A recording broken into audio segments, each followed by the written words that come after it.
I'm really happy to be here this morning, but it's been a while since I've done this. In my chaplaincy training, we talk about naming the obvious. Feeling a little nervous.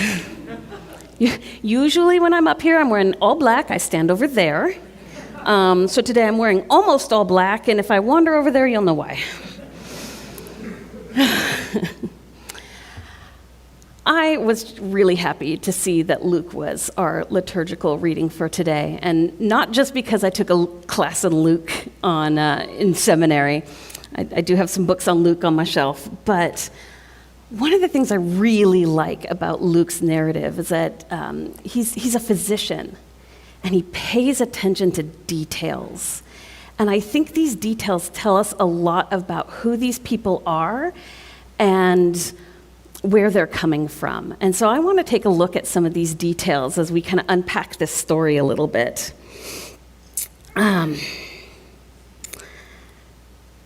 Luke's intended audience is likely new Gentile Christians. And so what they are going to be used to is the nuances between Jewish life and Gentile life. And Luke points some of these out, but it may not always be super obvious to us Americans 2,000 years later. We read these stories, we kind of chuck these details up to, oh, this is just how it was. But Luke is pointing at certain things here. So Luke starts this section underlying how Mary and Joseph are observant Jews. And it's made clear, Jesus begins life in a devout, law-keeping Jewish family. Verse 22 says, when the time came for their purification according to the law of Moses, they brought him up to Jerusalem to present him to the Lord. So just as John was saying, in Jewish tradition, a baby boy is presented at 8 days old to be circumcised and to be named. These are really important traditions. And not only are Mary and Joseph observant, they are obedient.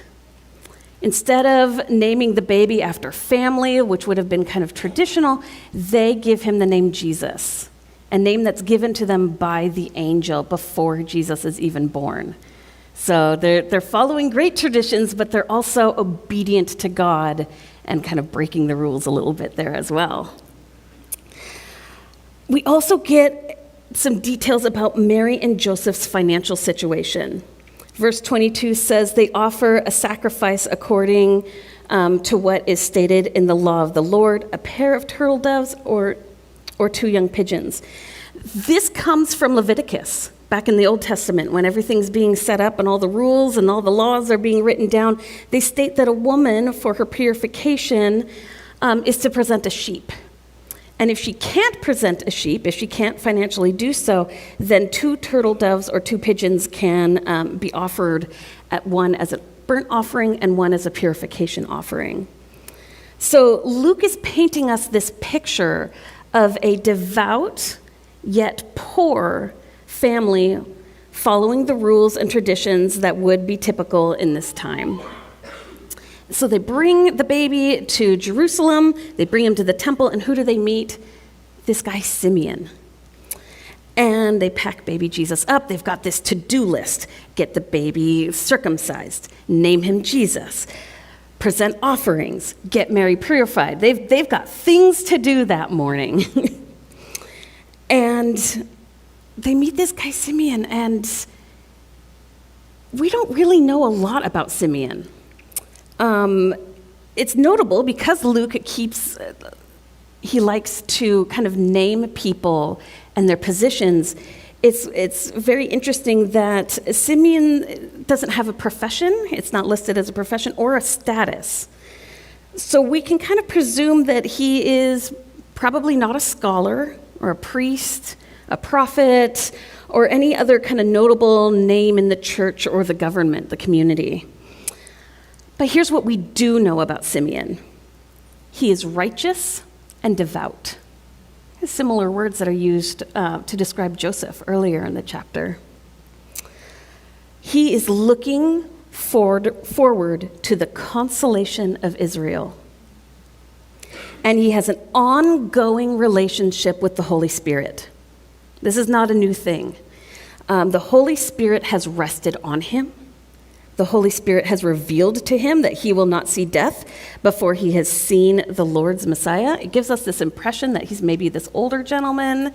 He's been waiting. He's been waiting for the consolation of Israel. He's been waiting for the Messiah. And on that day, he's guided by the Holy Spirit to the temple. This man is like this with the Holy Spirit. And I also think it's interesting that Simeon takes the baby Jesus into his arms. Can you imagine this? Have you experienced this? Unless you're kind of terrified of newborn babies, you hold the baby. I just got to meet my friend's brand new baby last week and hold her in my arms, and I look at her and I speak nice, sweet nothings to her, looking in her face. It's what you do when you have awe and love for this newborn life. And Simeon does this. And he says, "My eyes have seen your salvation, which you have prepared in the presence of all people, a light for revelation to the Gentiles and the glory to your people Israel." He's basically said, I can die happy now. Which again, kind of gives us that impression that maybe he's a little bit older. But despite the scene that Luke has presented for us of this Jewish family following the rites and traditions of prescribed to them, Jesus is already being named as salvation to both the Gentiles and the Jews. In the midst of this very Jewish tradition is this little heart that is going to be for not just the Jews, but for everyone.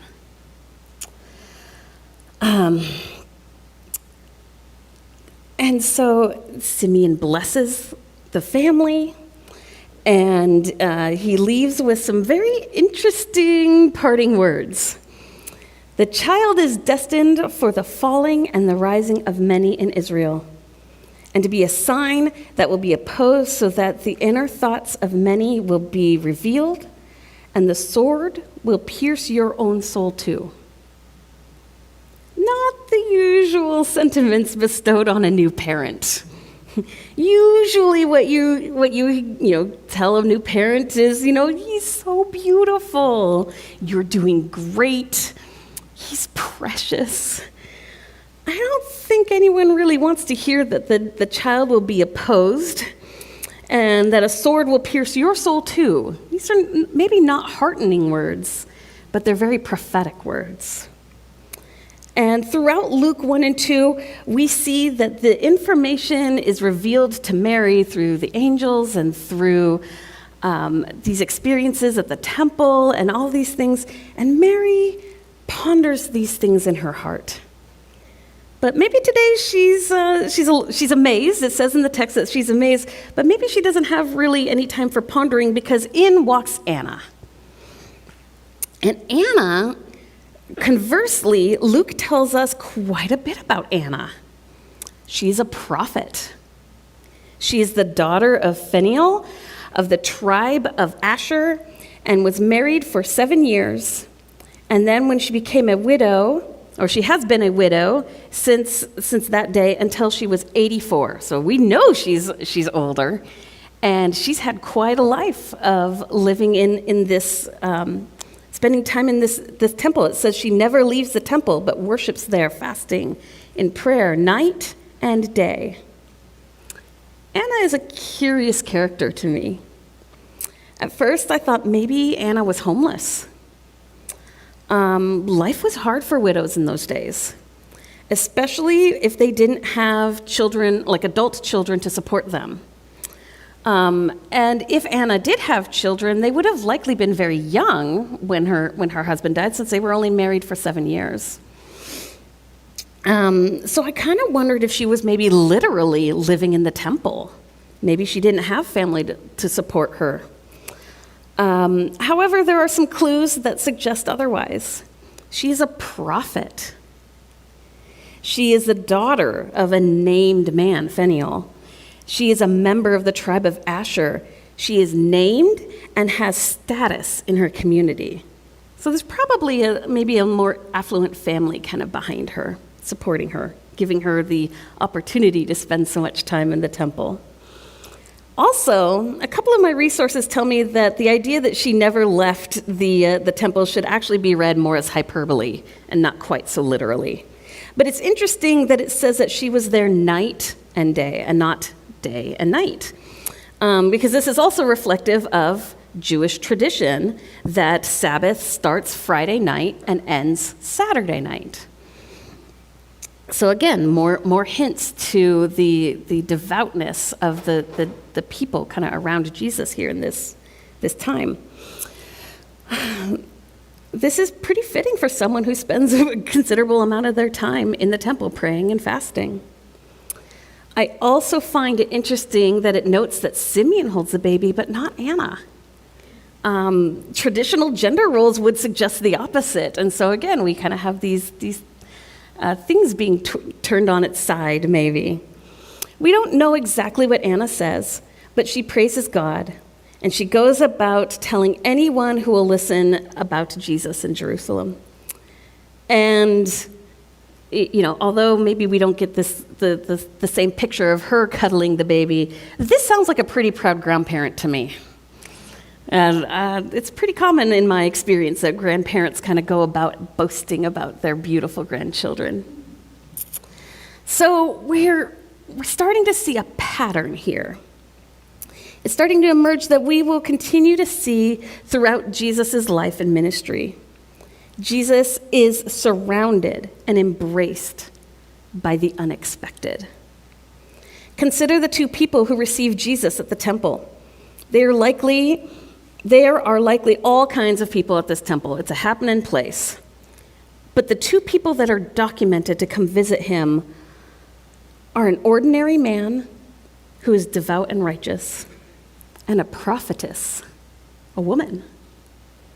No chief priests, no Pharisees or Sadducees, no government officials or other men of good standing in the community. There's no royal fanfare. No rolling out of the red carpet or keys to the city given. These are ordinary people coming to meet this king. People who love God and seeking God's salvation for Jerusalem, for the Gentiles, and the people of God. This is not the first or even the last time that this happens in Jesus' life. He's 8 days old. And look back earlier in the chapter. Who were the first people to receive Jesus in the manger? The shepherds. I heard it over here. The shepherds, these lowly guys who spend their time out in the field tending sheep. These are not the high-standing people in the society, and they're the ones who get the message of Jesus. Yeah, okay, maybe wise men, magi, kings, whatever you want to call them, eventually show up, but that's in Matthew's gospel, so we'll worry about them later. As the story continues to unfold, who foretells and even baptizes Jesus?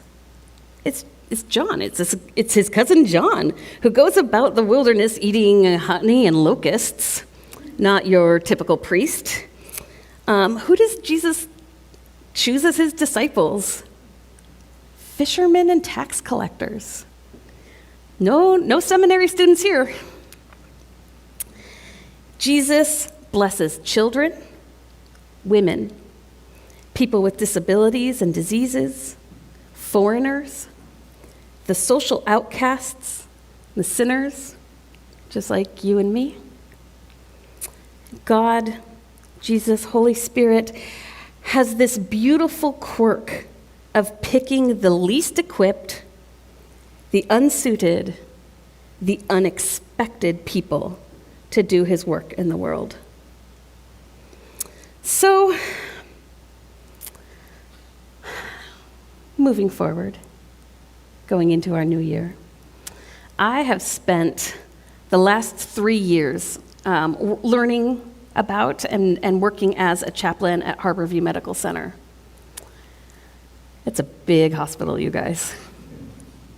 It's a level 1 trauma center.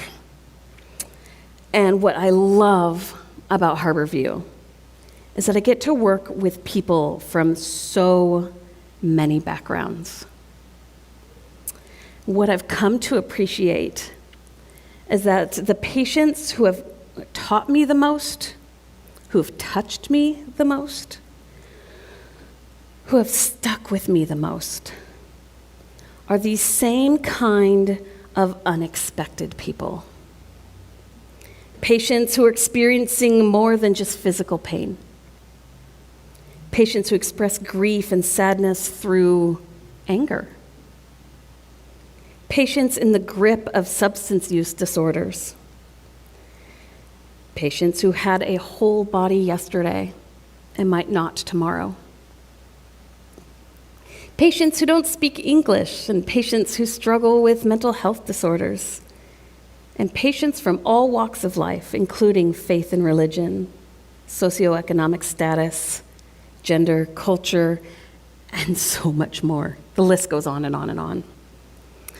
Jesus spends a good amount of his ministry serving the unexpected. Sure, he went to the temple, he went to church, he himself needs study and prayer, but really, he meets most of the people where they're at, in their villages, along the road, at the city gates. He cared for people in various states of physical, mental, emotional, and spiritual pain. Jesus doesn't shy away from the unexpected, and I take courage from that. So, as we close out 2023 and we embark on a new year, I wonder how we can all better embrace the unexpected. Many of us take opportunities to make resolutions this time of year, and for the most part, they're good resolutions, even if maybe they get abandoned by February. But a lot of us take that time to think about, maybe I should exercise more, eat healthier, quit smoking, whatever it may be. Usually it's about ourselves, what we can do for ourselves. And I'm wondering if we can think about what we can do for others. And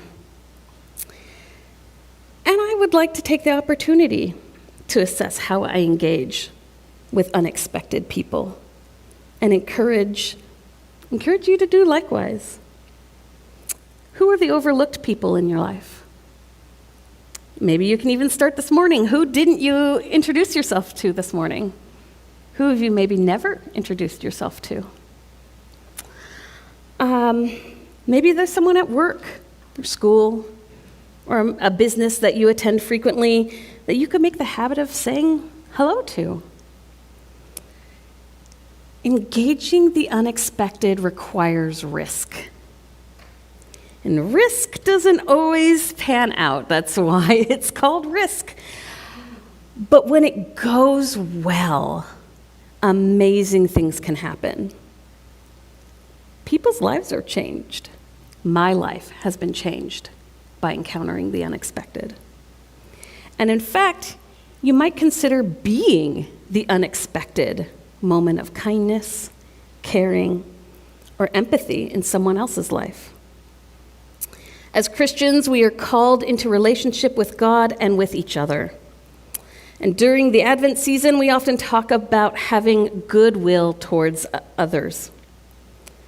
This goodwill is not supposed to end on December 26th. In fact, if you look at the liturgical calendar, today is the first Sunday of Christmas.